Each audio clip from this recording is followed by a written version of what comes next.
ओम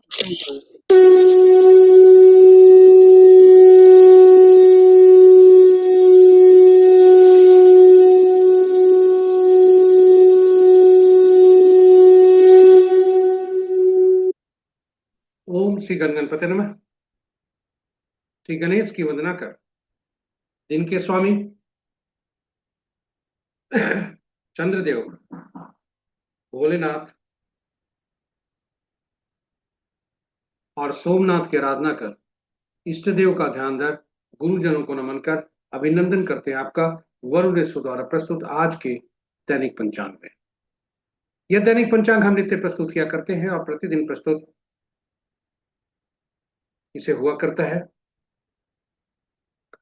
और इसमें डेटा जो प्रयुक्त होते हैं दिव्य पंचांग से लिए जाते हैं, छवि तथा ध्वनि गूगल से ली जाती है और यह प्रस्तुति आप तक यूट्यूब के माध्यम से, यूट्यूब के सौजन्य से हम सफलपूर्वक आप तक पहुंचा पाने में समर्थ होते हैं। जिस प्रकार पंचांग के 5 अंग होते हैं उसी प्रकार इस प्रस्तुति के भी 5 भाग हैं। पहला भाग पंचांग मुहूर्त और ग्रहों के गोचर से संबंध रखता है और इसी पहले भाग में से पंचांग और मुहूर्त को लेकर इस प्रस्तुति का लघु रूप हम अलग से नित्य प्रस्तुत किया करते हैं जो आपके सुझाव के अनुरूप है। दूसरा भाग तारा बलम, जिसका नाम है नक्षत्र, सितारे जिसमें करते काम है और सितारे कभी झूठ नहीं बोलते। जी हाँ, नक्षत्र के अनुसार आज कैसा दिन रहने की संभावना, साथ ही साथ ताराबलम का मुख्य सिद्धांत सिद्धांत नवतारा चक्र पद्धति से, जिसके अनुसार पूरे जीवन काल के बारे में ग्रहों नक्षत्रों की शुभता और अशुभता के संदर्भ में हम जान सकते हैं। विस्तृत चर्चा प्रस्तुति। तीसरा भाग चंद्रबलम, राशि के अनुसार आज कैसा दिन रहने की संभावना, विस्तृत चर्चा प्रस्तुति। चौथा भाग चौघड़िया, एक प्रकार का मुहूर्त ज्योतिष, काफी उपयोगी, शुभ और अशुभ मुहूर्त बताता है किसी भी कार्य को करने के लिए, और हम कोई भी कार्य करते हैं तो उसमें शुभता की अपेक्षा करते हैं। काफी उपयोगी है और काफी श्रेयस्कर। विस्तृत चर्चा प्रस्तुत। पांचवा अंतिम अंकों के अंक में हम जन्म लेते हैं, अंकों के साथ हम खेलते बढ़ते हैं, अंकों के अंक हमारी उपलब्धि का कारण बनता है।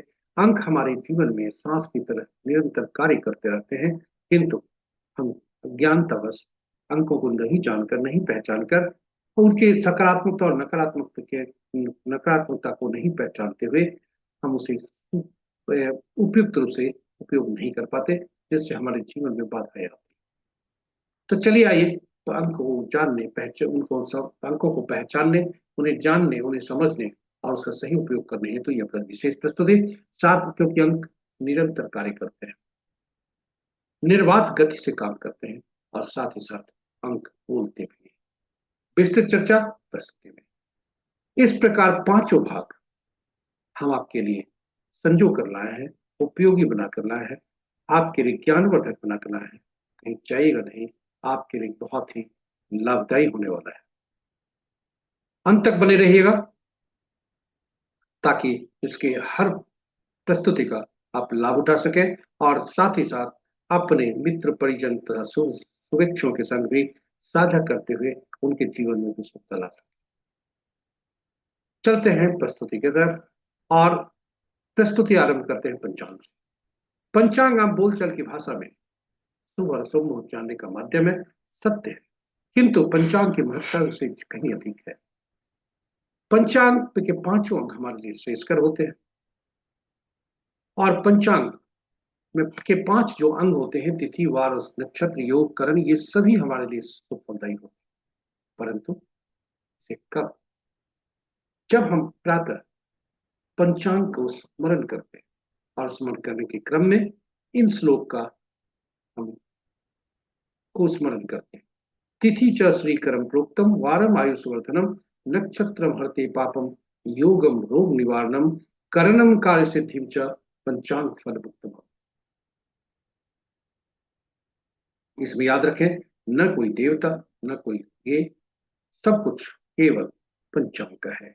इसको स्मरण करना चाहिए, इसलिए किसी भी स्थिति में प्रातः उठते के साथ इसको स्मरण करें। उसके बाद पंचांग का श्रवण करें, लघु पंचांग का कम से कम श्रवण करें और उसे फिर अनुसरण करें, क्योंकि पंचांग को स्मरण करके श्रवण करने से गंगा स्नान तुल्य लाभ होता है, पुराणों में लिखा है।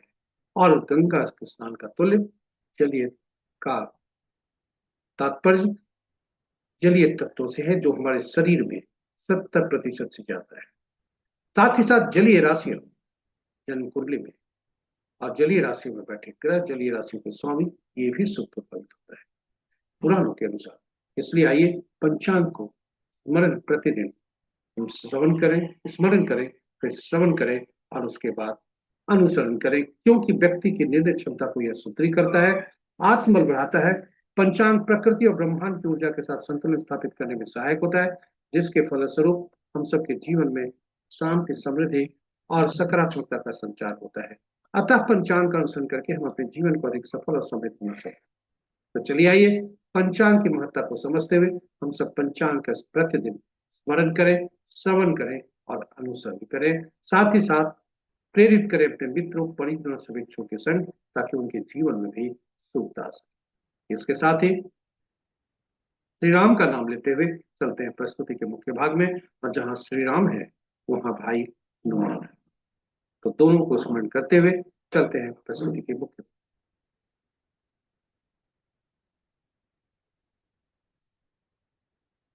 पहला, जय श्री राम। जय श्री राम, जय हनुमान। स्वागत है आपका पहले भाग में। आज का पंचांग इस प्रकार। आज का दिनांक 16 मार्च 2026, माह चैत, पक्ष कृष्ण, शाका संवत 1947 विश्व वसु, विक्रम संवत 2083 सिद्धार्थी, कलयुग का 5126वां वर्ष। और आज का सूर्योदय 5:58 पर, सूर्यास्त 5:59 sunrise at 5:58 AM, sunset at 5:59 PM। आज का दिशाशूल पूरब है, फिर भी आइन इसमें सुख लाने हेतु आईना देखकर या दूध पीकर हम इसमें सुखता ला सकते। यदि बाध्यता हुई तो हम आइन यात्रा करने को बाध्यता हुई, यद्यपि दिशा शुभ पूर्व है, फिर भी इस दिशा में यात्रा करने को बाध्यता हुई तो आईना देखकर या दूध पीकर हम यात्रा में सुखता ला सकते। पंचांग के 5 अंक इस प्रकार। वार सोमवार, तिथि प्रातः 9:40 तक द्वादशी, जो भद्र तिथि के अंतर्गत आता है। उसके बाद त्रयोदशी, जो ज्या तिथि के अंतर्गत आता है। नक्षत्र पूरे दिन पूरे रात धनिष्ठा, कल सूर्योदय तक, सूर्योदय के बाद प्रातः 6:22 तक, उसके बाद सतमें। और नक्षत्रों के पद इस प्रकार। आज का दिन का शुरुआत धनिष्ठा के पहले पद से, जो कि दोपहर के 12:06 तक, दूसरा पद संध्या 6:14 तक, तीसरा पद देर रात्रि मध्य रात्रि कहें 0:19 तक, धनिष्ठा का चौथा पद कल प्रातः 6:22 तक।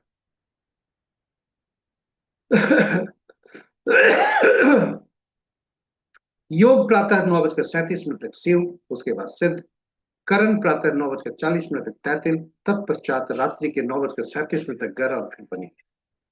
तो ये रहे हमारे पंचांग के 5 महत्वपूर्ण मुहूर्त में जाने के पूर्व भोलेनाथ का वास देखते हैं कि भोलेनाथ का वास कहाँ है और उसकी शुभता कैसी है। जय भोलेनाथ। ओम नमः शिवाय। ओम नमः शिवाय। जब तक भोले द्वादशी तिथि है तब तक भोलेनाथ वृषारूढ़ नंदी पर सवार है। उसके बाद भोलेनाथ त्रयोदशी तिथि आरंभ पर होने पर भोलेनाथ भोजन पर जाते हैं। जब तक द्वादशी तिथि है, नंदी पर सवार है, तब तक शुभ है, सो अविष्य सिद्धि के लिए काफी लाभदायक, तत्पश्चात शुभ नहीं है। जय भोलेनाथ। ओम नमः शिवाय। ओम नमः शिवाय। महत्वपूर्ण मुहूर्त के शुभ मुहूर्त में अभिजीत मुहूर्त दिन के 11:34 से 12:22 दिन तक, अमृतकाल रात्रि के 7:47 से 9:24 रात्रि तक, विजय मुहूर्त अपराह्न 1:58 से 2:46 अपराह्न तक, गोधूलि बेला संध्या 5:56 से 6:20 संध्या तक, और निशिता मुहूर्त देर रात्रि 11:34 से मध्य रात्रि 0:22 तक। रात्रि में किए जाने वाले पूजा पाठ, जब तक साधना, तंत्र, मंत्र आदि के लिए निष्ठा मुहूर्त श्रेष्ठ हुआ करते हैं। अशुभ मुहूर्त में सबसे प्रभावी राहु काल प्रातः 7:28 से 8:58 प्रातः तक, गुलिक काल अपराह्न 1:28 से 2:58 अपराह्न तक, यमगन दिन के 10:28 से 11:58 दिन तक, वर्ज मुहूर्त दिन के 10 बजे से 11:38 तक, और पंचक संध्या 6:14 से 2:27 21 मार्च के रात देर रात्रि 2:27। तो ये रहा हमारा महत्वपूर्ण शुभ प्रसंग। पुनः बता दें, पंचक संध्या 6:14 से 21 मार्च के 2:27 रात्रि। ग्रहों की आकाशीय स्थिति को देखें तो अंश के अनुसार सूर्यदेव कमजोर अवस्था में, शेष ग्रह मजबूत अवस्था। मंगल देव 25 अप्रैल तक अस्त रहेंगे, ये अस्थि है। बुध देव बकरी और अस्त हैं, और शनि देव भी अस्त हो चुके हैं। राहु देव बक और केतु देव हमेशा बकरी रहते हैं। इस प्रकार राशि के अनुसार मित्र राशि में 2 ग्रह, शत्रु राशि में 2 ग्रह, सम राशि में 5 ग्रह हैं।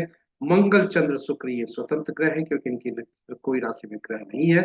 और शनि की राशि में सबसे ज्यादा ग्रह 4 ग्रह हैं। बृहस्पति की राशि में 3 ग्रह हैं।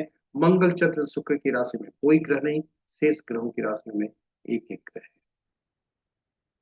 नक्षत्र के अनुसार ग्रहों की स्थिति को देखा जाए तो मित्र नक्षत्र में 2 ग्रह, शत्रु नक्षत्र में 1 ग्रह, सम नक्षत्र में 2 ग्रह और अपने नक्षत्र में 4 ग्रह। इस प्रकार राहु देव के नक्षत्र में 3 ग्रह, बृहस्पति सबसे ज्यादा, बृहस्पति के नक्षत्र में 2 ग्रह, केतु सूर्य और मंगल के नक्षत्र में कोई ग्रह नहीं, शेष ग्रहों के नक्षत्र में एक एक ग्रह।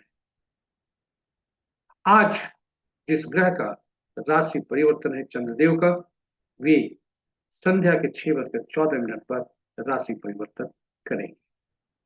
तो ये रहे हमारे आज के पहले भाग की प्रस्तुति। दूसरे भाग में अब आपको ले चलते हैं। दूसरा भाग तारा बलम, जिसका नाम है सितारे जिसमें करते काम है, और ये सितारे कभी झूठ नहीं बोलते। तारा बलम के सब पूरी सारणी आपके समक्ष प्रस्तुत है। तारा बलम के समक्ष जो नक्षत्रों के नाम है, वह चंद्रमा जिस नक्षत्र में गोचर करता है उससे संबंधित है। और तारा बलम के समक्ष नीचे जो नक्षत्रों के नाम है, वह चंद्रमा हमारी जन्म कुंडली में चंद्रमा जिस नक्षत्र में बैठे रहते हैं वह है, यानी हमारा नक्षत्र जन्म नक्षत्र है। ये दोनों जहां मिलते हैं वही आज का फलित होता है। आज के तारा वही फलित करता है। कुल 9 तरह के तारे परिणाम देते हैं: जन्म तारा, संपत तारा, विपत तारा, क्षेम तारा, प्रत्यरि तारा, साधक तारा, नैतनी तारा, मित्र तारा, अति मित्र तारा। जब भी जन्म आज का फलित में संपत, क्षेम, साधक, मित्र या मित्र तारा हो तो शुभता की तरफ इशारा करता है, जिसके अंतर्गत हम दैनिक कार्य में कार्य करेंगे ही, साथ ही साथ नए कार्यों का आरंभ कर सकते हैं। वहीं जन्म, विपत, प्रत्यय और निर्धनी तारा होने पर हमें सावधान किया जाता है। दैनिक कार्य में सावधानी पूर्वक कार्य और नए कार्यों को प्रारंभ करने से हमें रोका जाता है, क्योंकि हम कोई भी कार्य करते हैं उसमें शुभता की अपेक्षा रखते हैं, शुभता ही चाहते हैं। इसलिए शुभता चाहनी है तो हमें नए कार्य का आरंभ नहीं करना चाहिए। इसके अतिरिक्त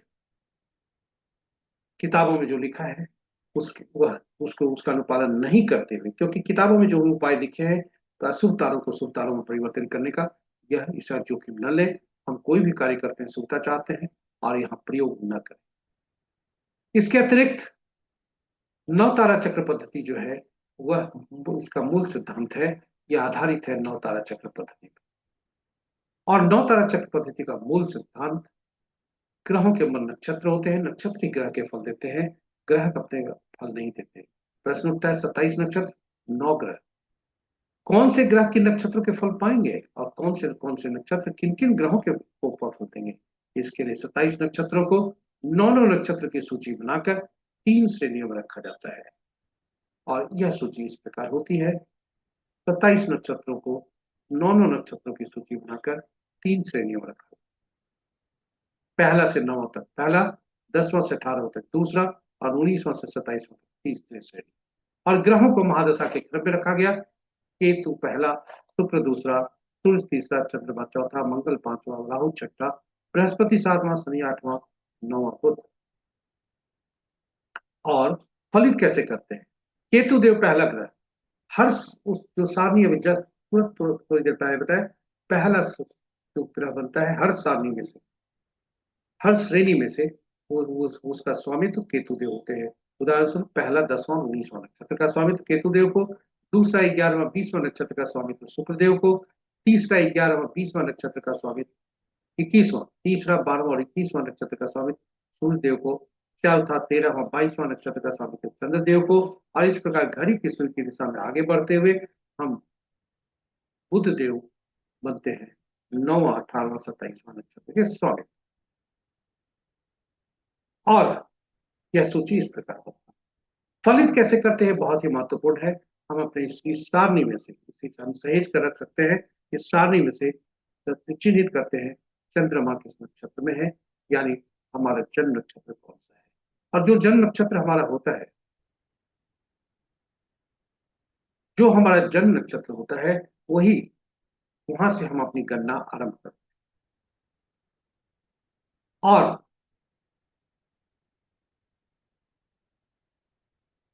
उससे जो जन्म नक्षत्र होते हैं, जन्म नक्षत्र का जो ग्रह बनता है, हमारा पहला ग्रह वहीं से होते है, वहीं से शुरू होती है। जीव में हमारे जीवन जो का जो कार्यक्रम है, हमारे जो जीवन है, वहीं से सब आरंभ होता है।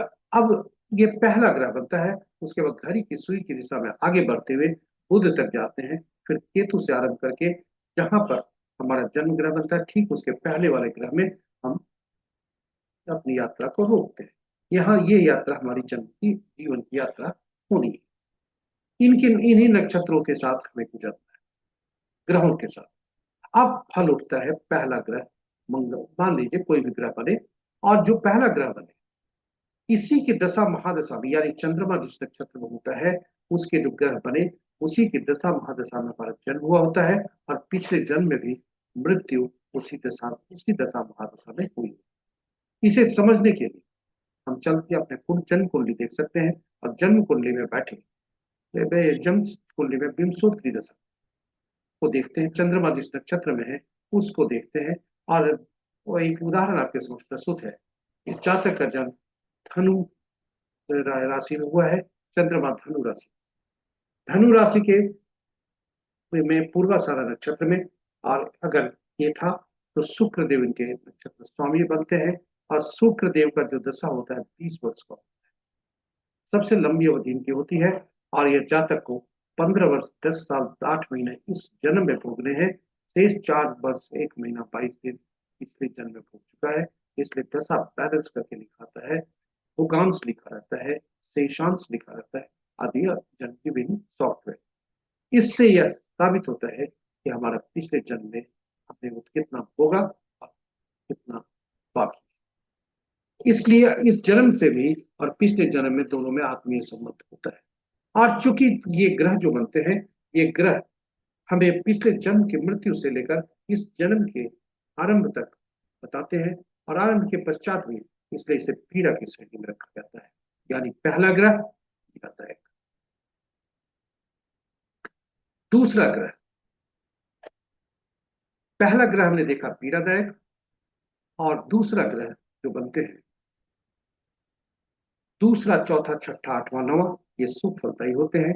और पहला तीसरा पांचवा सातवां ये पीड़ादायक होते हैं। और इनकी शुभता और अशुभता जैसे जैसे इनकी क्रम संख्या बढ़ती है, वैसे वैसे वो बढ़ता है।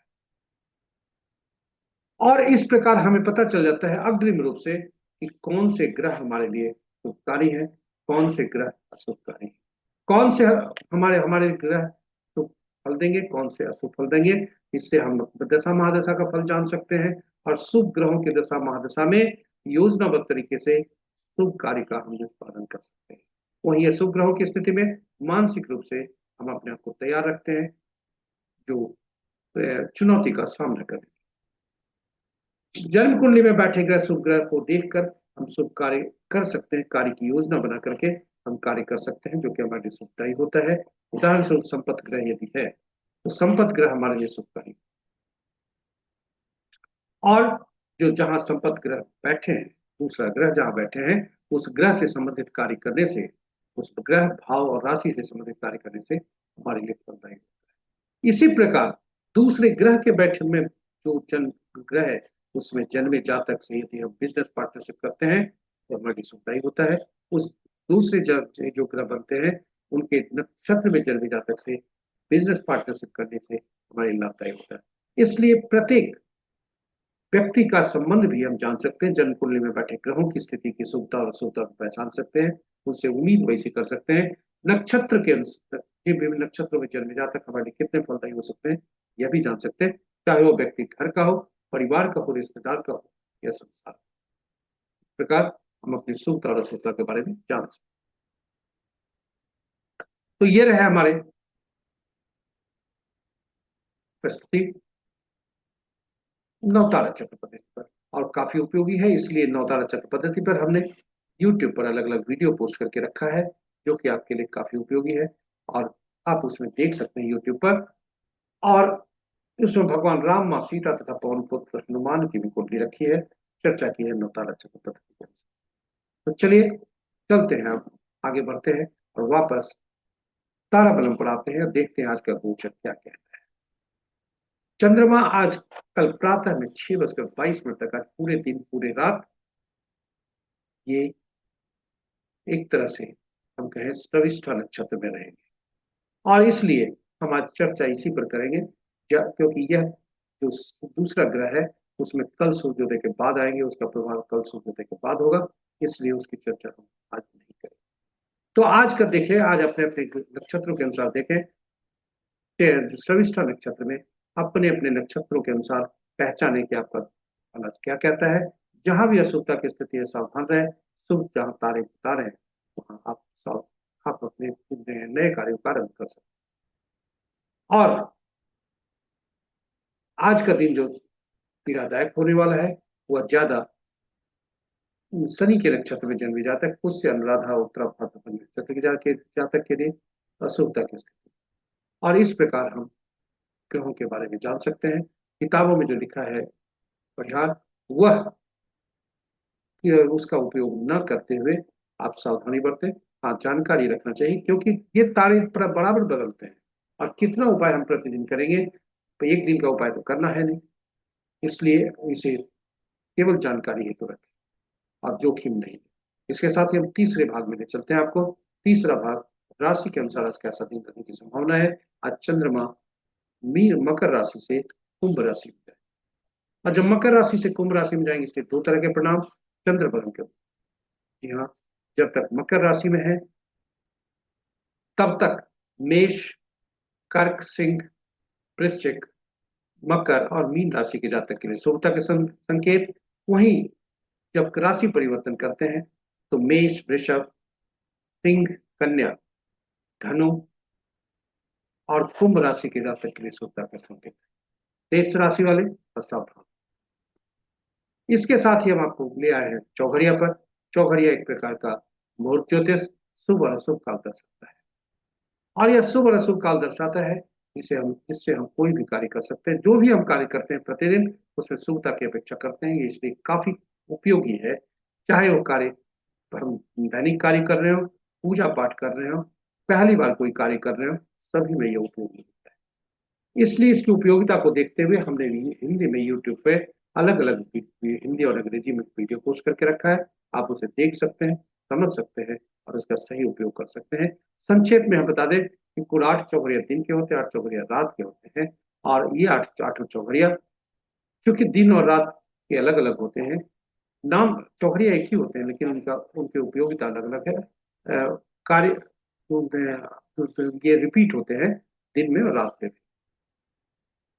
और आठों चौघरिया को साप्ताहिक दिनों से संबद्ध करने के लिए इन साथी चौघरिया का नामकरण, और 7 चौघरिया का नामकरण हुआ, यानी 8वां चौघरिया जो प्रतिदिन होते हैं, आदि का जो चौघरिया होता है वही अंत का चौघरिया हुआ करता है, इसलिए आदि का चौघरिया, अंत का चौघरिया।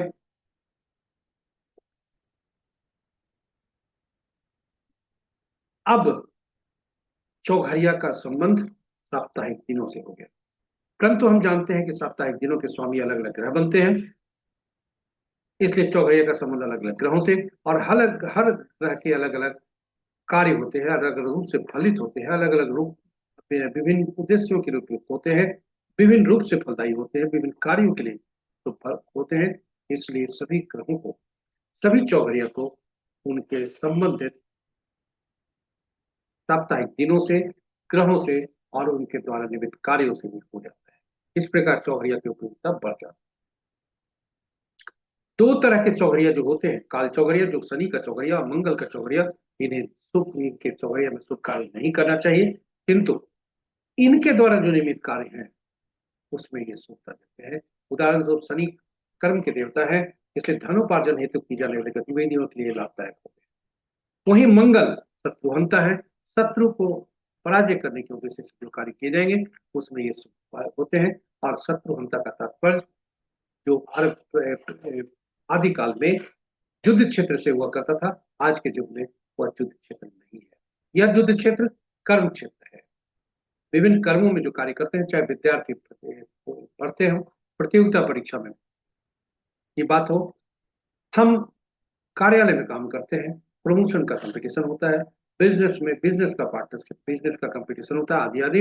या अगर कुछ इस तरह की कोई कोर्ट केस आदि आदि, यहाँ तक कि रोग, यह भी शत्रुता ही देता है। इन सभी के हंता के लिए मंगल देव, मंगल का जो चौघड़िया होता है वो काफी लाभकारी। अनुभव के आधार पर जो हम पाए हैं, यह आपको हम साझा करना चाहते हैं। इसके पूर्व हम बताएं कि जब भी हम चौघड़िया का उपयोग करें तो ये जरूर सुनिश्चित कर लें कि जिस चौघड़िया का उपयोग हम करने जा रहे हैं वह कहीं अशुभता से अधिव्याप्त तो नहीं है।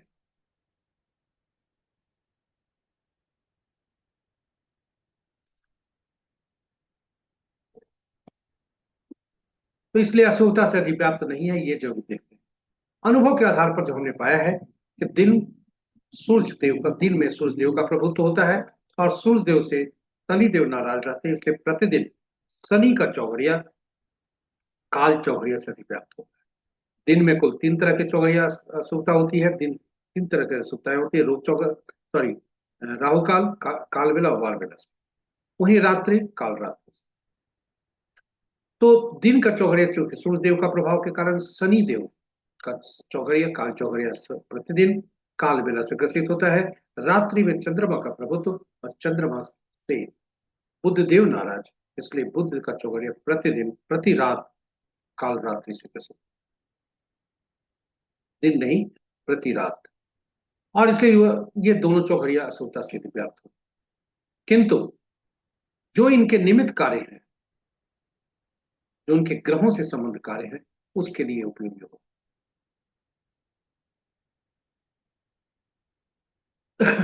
इसलिए इन चौघड़िया का को ध्यान रखना चाहिए। हमने साझा किया, यह कई किताबों में नहीं लिखा, यह अनुभव के आधार पर हम आपसे साझा कर रहे हैं, जो हम प्रस्तुति को देख करते करते हम यह अनुसंधान किए। इसके साथ ही आज का चौघड़िया देखते हैं, आज का चौघड़िया क्या क्या। आज का दिन सोमवार का दिन है। सोमवार के दिन से अमृत चौघड़िया से दिन आरंभ है, अमृत चौघड़िया से दिन समाप्त है। और रोग चौघड़िया जो 10:28 से 11:58 तक है, और वह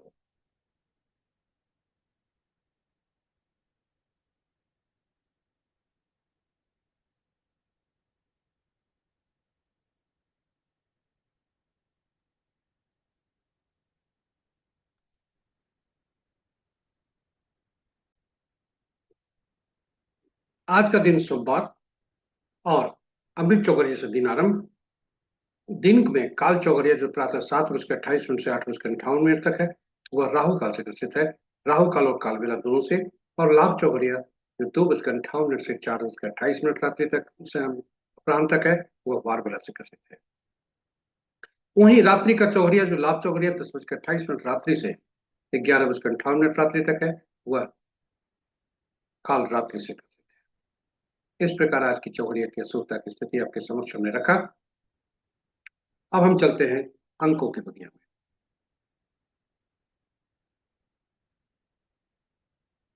स्वागत है आपका अंकों की दुनिया में। हम जिस जब जन्म लेते हैं तो कुछ अंक हमें ईश्वर अंक उपहार में देते हैं, और वो अंक होता है 1 से 9। ये 1 से 9 अंक जो होते हैं काफी यहीं तक ये रहते हैं। 10वां अंक कोई नहीं होता। जी हाँ, 10वां अंक कोई नहीं होता, और शून्य को गणना में नहीं लेते। अंकों के अंक में जब जन्म लेते हैं, यही अंक हमारे पूरे जीवन काल में कार्य करते हैं, 1 से 9 तक। कुछ अंक हमारे जीवन में नहीं आते, कुछ अंक सकारात्मक रूप से आते हैं, कुछ नकारात्मक रूप से आते हैं। इसलिए जब भी हमें अंक ज्योतिष का मूल सिद्धांत, जब भी दो अक्षर, दो कोई भी दो अंकों का, दो या दो से ज्यादा अंकों का समूह हमारे समक्ष आता है, तो उसमें प्रयुक्त सभी अंकों को जोड़कर एकल अंक में परिवर्तित कर देते हैं। शून्य को गणना में नहीं लेते। 1 से 9 तक के अंक को देखें तो 5वां अंक जो होता है वो बहुत ही महत्वपूर्ण होता है। इस ये संतुलित करता है अपने से पहले और बाद में आने वाले अंकों को। और ये सभी अंकों के शासक ग्रह अलग अलग ग्रह होते हैं, और इन ग्रहों की अलग अलग ऊर्जाएं होती है, इनके गुण होते हैं, और इनके तत्व अलग अलग होते हैं। और ये सभी इन अंकों में समाहित हो जाते हैं। एक के सूर्य, दो के चंद्रमा, तीन के बृहस्पति, चार के राहु, पांच के बुध, छह के शुक्र, सात के केतु, आठ के शनि, नौ के मंगल। और इन अंकों के जो गुण तत्व और ऊर्जा हुई, इसके आधार पर तो इन अंकों की दुनिया में इन्हें विभिन्न नामों से पुकारा जाता है। एक को राजा, सरकार या नौकरी पेशा वाले व्यक्तियों के लिए बॉस से, दो को रानी या पार्टनर से, तीन को गुरु या सलाहकार से, चार को शरारती तत्वों से, नियम तोड़ने वाले व्यक्तियों से, झूठ बोलने वाले व्यक्तियों आदि से,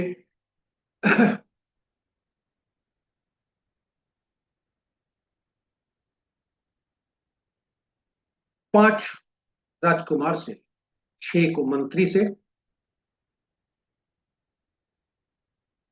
छह को मंत्री से या सुख सुविधा प्रदान करने वाले व्यक्तियों से, सात को धर्मगुरु से या भविष्य में घटने वाली घटनाओं के जिन्हें आभास हो उन व्यक्तियों से, सात को अधीनस्थ नौकर चाकर, समाज के नीचे तबके के लोग, हमारे अधीन कार्य करने वाले लोग, न्यायालय से, नौ को मंगल, इनके मंगल ग्रह ये होते हैं, सेनापति, पुलिस और डॉक्टर से। इसलिए ये सभी ग्रह हमारे लिए उपयोगी होते हैं, सभी अंक हमारे लिए उपयोगी होते हैं। ये सभी अंक जो जन्म तिथि के रूप में मिलते हैं, ईश्वर हमें अपने हमारे पूर्व जन्म के कर्म के अनुसार देते हैं। जी हाँ, हमारे कर्म के अनुसार। इसलिए इस जन्म में वैसा कार्य जो इन ग्रहों से संबंधित जो हमें मिला है, उससे संबंधित कार्य में सावधानी बरतनी चाहिए। तो चलिए आगे बढ़ते हैं। हम जब जन्म लेते हैं तो ईश्वर हमें कुछ अंक उपहार भी देते हैं, जो हमने अपनी चर्चा की, वो जन्म तिथि के रूप में होता है। और ये जन्म तिथि कभी बदलता नहीं। और ये जन्म तिथि में तिथि, माह और वर्ष हुआ करते हैं। जब भी तिथि, माह या गणना में 11, 22, 33 अंक आते हो, तो यह हमारे पिछले जन्म के आत्मा से संबंध रखता है। वहीं 13, 14, 16, 19 यदि आते हो, तो यह हमारे पिछले जन्म के ऋण से संबंधित है। जो हम अभी हम अभी कह ही रहे थे कि हमें अंकों का जो हमें मिला है उसका सही उपयोग करना चाहिए। और यदि कुछ खराब अंक मिले हैं तो पिछले जन्म से संबंधित है। इसलिए जब हमें पिछले जन्म में शुभ कर्म किया तो इस जन्म में हमें अच्छे अंक मिले, लेकिन अंक उसका दुरुपयोग नहीं करना चाहिए। इसलिए पिछले जन्म का में हमने कुछ अंकों का, कुछ कार्यों का दुरुपयोग किया, जिससे हमें 13, 14, 16, 19 अंक मिलते हैं। और यह ऋण हमें इस युग में, इस जन्म में हमें अदा करने, यह अंक यही बताता है। तो मूलांक जो होता है, तिथि जो होता है, वह मूलांक कहलाता है, क्योंकि तिथि हम होते हैं। तिथि, वर्ष और तिथि, माह और वर्ष तीन अंक होते हैं जन्म तिथि में। तिथि हम होते हैं और मूलांक हम होते हैं। उससे मूलांक निकलता है, जिसे बोलचाल की भाषा में ड्राइवर कहा जाता है। तिथि, माह और वर्ष तीनों को जोड़कर एक अंक में परिवर्तित करते हैं, तो भाग्यांक कहलाता है। वहीं जिसे बोलचाल की भाषा में कंडक्टर कहा जाता है। तिथि हमारा आंतरिक व्यक्तित्व दर्शाता है। तिथि माह को जोड़ते हैं तो अचीवमेंट नंबर कहलाता है, हमारा बाहरी व्यक्तित्व दर्शाता है। और वर्ष को जोड़कर एक अंक में परिवर्तित करके पुरुष के लिए 11 से घटाते हैं, महिला के लिए 4 उसमें जोड़ते हैं। यह अंक जो निकलता है वो ईश्वर द्वारा प्रदत्त एंजल नंबर होता है, हुआ। तो ये आप इनका जातक का देखें, इनका मूलांक ड्राइवर 7, कंडक्टर 4, केतु और राहु कहते हैं। और आप देखें एंजल नंबर 8, 13 इनका पूर्व जन्म से संबंध है, ऋण से।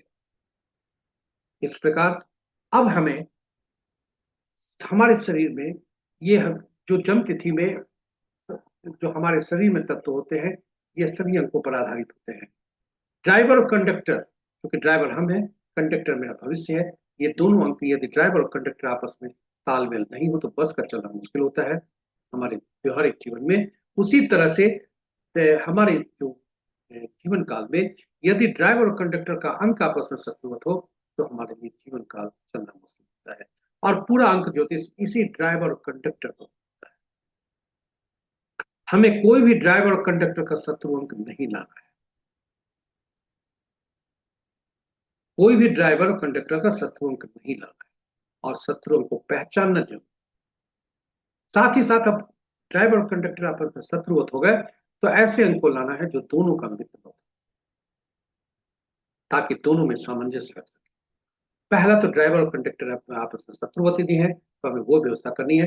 दूसरा, जीवन काल में यह हमेशा याद रखना है कि इन अंकों का शत्रु अंक किसी भी रूप में नहीं है, नहीं तो वहां से हमारी बाधा।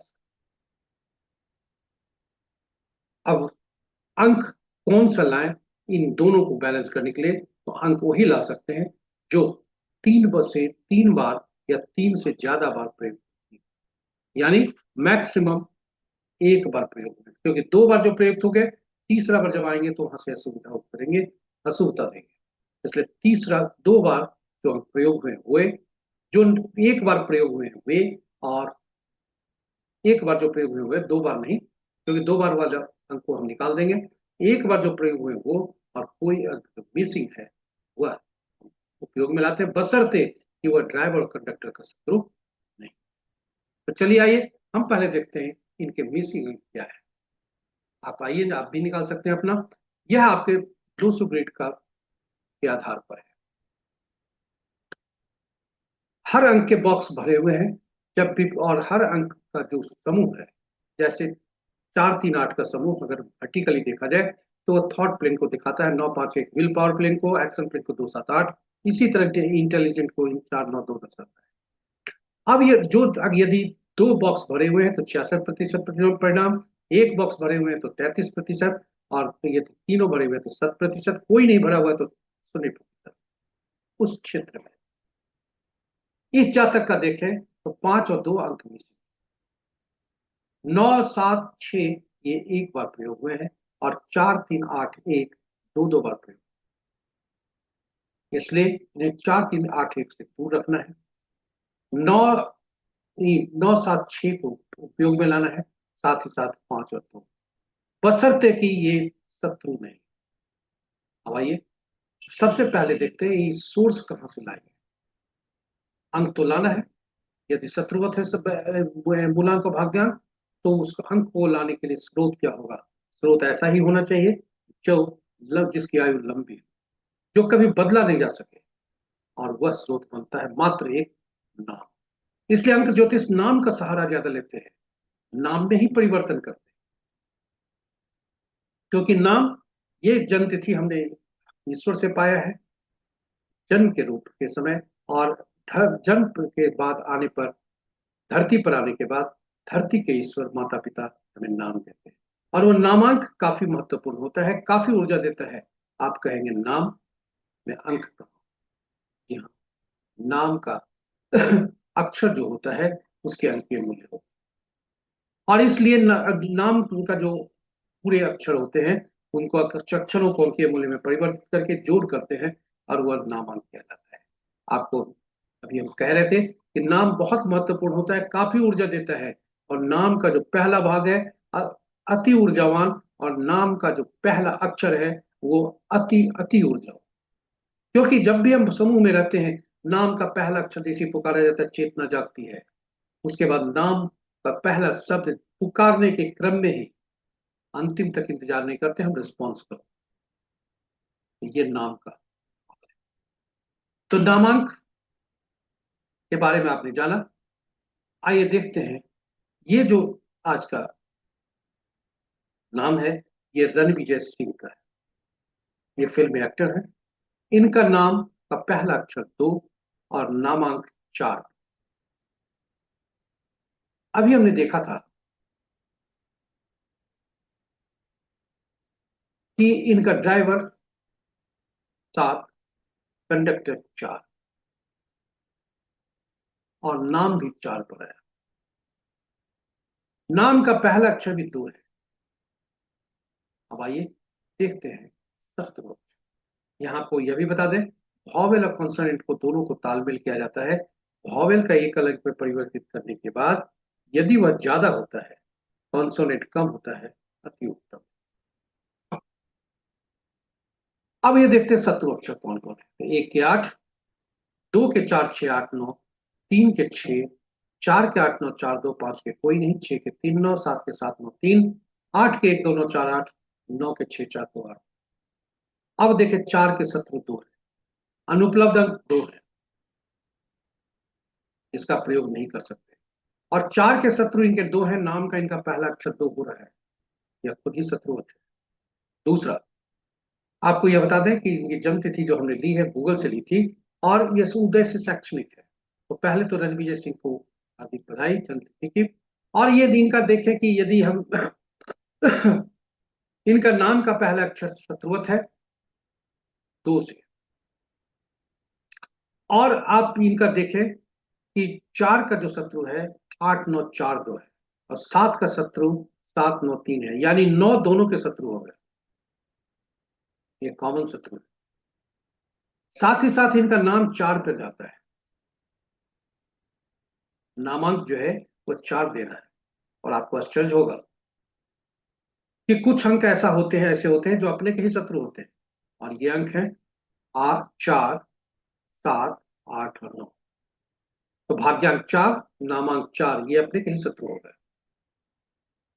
इसलिए इन अंकों का कभी भी जीवन में, मोबाइल अंक या कोई अंक में, रिपीटेशन नुकसानदायक होता है। कई लोग लेते हैं, रिपीट नंबर करते हैं, 8 8 8 कई बार, 7 7 7 कई बार, शून्य का अंक कई बार, ये सभी आपके लिए नुकसानदायक। तो चलिए, ये हमने देखा, और अब इस प्रकार से आपके लिए शत्रु अक्षर की सूची भी हर अंकों के आपके समक्ष में रखा है, आपके लिए उपयोगी हो सकता है। और इस प्रकार अब अंत में देखते हैं, अभी तक हमने देखा अंक कैसे कार्य करते हैं, और दुश्मन अंक को हमेशा पहचान के रखें। आप अपना आपका दुश्मन अंक कौन सा है, मूलांक और भाग्यांक, जन्म तिथि को योग करें, उसका संदर्भ देखें कौन सा है, एकल अंक में परिवर्तित करके, और पूरे अंकों को जोड़ें, वो दोनों अंकों को जोड़ करके एकल अंक में परिवर्तित करें। इन दोनों का आपस में शत्रुवत है या नहीं, और ये दोनों का शत्रु अंक आप कौन कौन जीवन में प्रयोग करें, गाड़ी संख्या, वाहन संख्या, मकान आदि आदि। तो ये आपके लिए,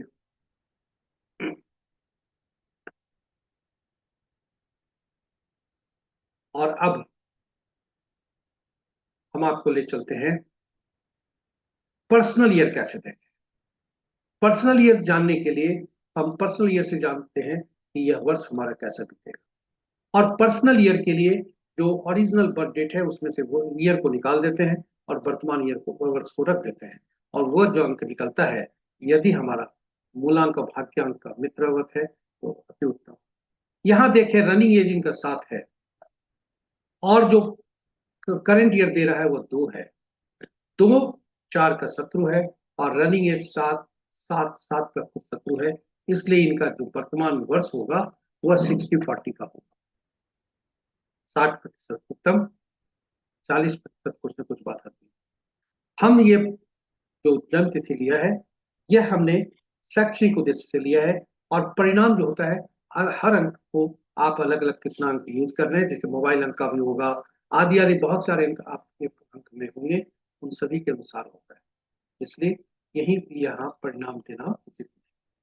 ये अभी तक हमने देखा अंक कैसे कार्य करते हैं, अब अंक बोलते हुए किसी भी माह में विभिन्न तिथियों को जन्मी जातक के लिए आज अंक क्या बोलने के लिए करा है। तो आज का अंक 2 बन रहा है, ये नंबर क्या बोल रहे हैं, 2 अंक बोल क्या रहा है, 2 अंक बोल रहा है कि 1 10 19 28, 2 11 20 29, 3 12 21 30, तथा 5 14 23 तारीख को जन्मी जातक के लिए आज का दिन शुभ रहेगा। वहीं 4 13 22 31, 7 16 25, 8 17 26 और 9 18 27 तारीख को किसी भी माह के जन्मे जातक के लिए आज का दिन उतना उत्तम नहीं रहेगा। और साथ ही साथ साधारण जो ये होगा आज का दिन, वह 6 15 24 तारीख को किसी भी माह के जन्मे जातक के लिए। इसके साथ ही इस प्रस्तुति यहाँ पर समाप्त हो, हम अंतिम पड़ाव पर आ गए। आप हमारे साथ बने रहे इसके लिए बहुत बहुत धन्यवाद। आशा करते हैं पूरी प्रस्तुति आपके लिए ज्ञानवर्धक, रोचक तथा उपयोगी सिद्ध होगी। यदि पूरी प्रस्तुति को देखने के क्रम में कोई सुझाव आपके मन में आया हो, देर न करिए, सुझाव जरूर दीजिए यूट्यूब के कमेंट बॉक्स में। और यदि आप पहली बार प्रस्तुति को देख रहे हैं तो हमारे चैनल को सब्सक्राइब करें, साथ ही साथ नोटिफिकेशन बटन को दबाना ना भूलें, ताकि हमारी हर प्रस्तुति की सूचना आपको मिल सके और आप उससे लाभ।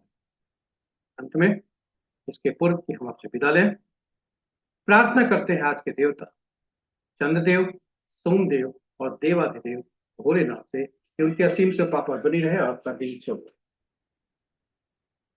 जय चंद्रदेव, जय सोमदेव, जय देवाधिदेव। ओम नमः शिवाय। ओम नमः शिवाय। ओम सोमाय नमः। ओम चंद्राय नमः।